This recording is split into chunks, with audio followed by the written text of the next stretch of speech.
Oh, Jesus, he's screaming. Please help him. Immediately. This guy's gonna die. It's two pit bulls. God! A walk in the neighborhood for David Eller was the last he'd ever take. The terror of his final moments as two pit bulls attacked him was captured by frantic witnesses. Oh, my God. Ma'am, this man is being mauled to death. Jesus Christ. He doesn't have a head. He don't have a face. Looks like the lady is screaming. The blood is everywhere. Just go ahead and look away for me, okay? It's very unfortunate. It should have never happened. Captain Michael Crumley, head of the Animal Control Unit at the Berkeley County Sheriff's Office, responded to the gruesome scene at the Pleasant Oaks Mobile Home Park on October 31st last year. The dogs were immediately taken to be put down, voluntarily signed away by the owner, Shannon McCracken. She and Kenneth Howard Swain were later charged. Someone died. We can't bring them back. And it all could have been prevented if the owners had just been responsible.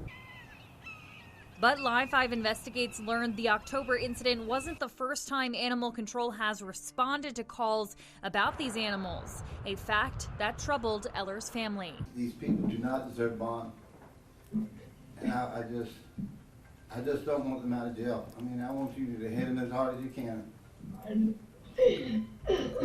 All right, thank you, sir. All right. We traced court records back to this address in Goose Creek for Shannon McCracken, one in 2020 for dogs running at large, and another the next year for a dog bite causing harm to human health. Both resulted in just fines. Police records show the attack in 2021 was so bad it sent the victim, Rachel Buster, to the hospital after one of the dogs, named Nova, got loose during an argument between her and McCracken. But the owner never had to pay that second $500 fine after prosecutors abandoned the case. Buster did not wish to speak on camera. South Carolina law allows the courts to order dangerous animals that attack a human or another animal be destroyed after authorities bring a rule to show cause. In the 5 years leading up to Eller's attack, that did not happen in Berkeley County. Though Crumley was not the head of the unit at the time of the prior attack, he spoke to us about why it didn't happen in that case either. Why didn't Animal Control take any further action in regards to taking those dogs into custody? There was no reason at that time with the one incident. In large part, that would be because the victim in that case was not wanting to move forward with that incident. It only takes one person deciding not to participate to enable a scenario where the absolute worst case scenario could happen and did happen. She just kept screaming and the dogs weren't getting off the man. Like some horror type stuff.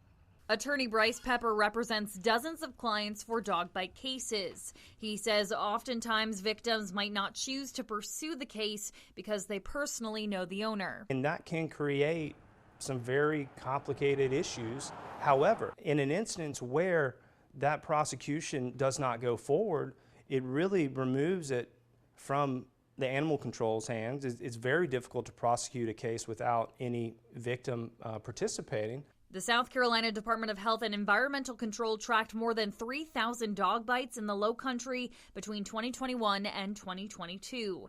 In Berkeley County, Crumley says the Animal Control Unit of 5 people fields more than 5,000 calls a year. It's a constant challenge. I think at its heart, it's a community issue. They rely on this information and education of the public to enforce the laws before taking extreme measures. The sheriff's office did later enforce a rule to show cause after the deadly encounter in a different case when a dog bit a 75-year-old man in the face just 2 weeks later. All we can do moving forward is look at it and learn from it.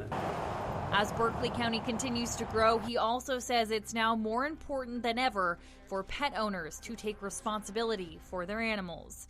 In Moncks Corner, Blair Sable, Live 5 Investigates.